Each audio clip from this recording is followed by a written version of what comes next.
भोजनदान देत आहोत. सर्वांनी खाली बसून भोजनाची गाथा बोलायची आहे. सर्वांनी आपल्या हृदयाशी हात जोडून म्हणायचं आहे. बसा खाली.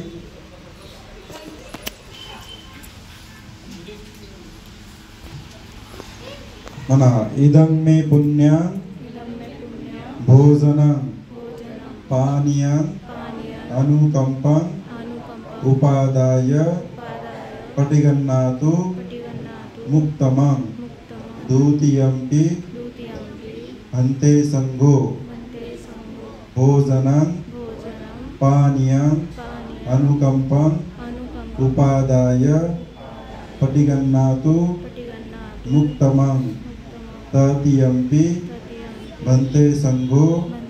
आम्ही आमच्या परिवाराकडून भोजनदान देत आहोत.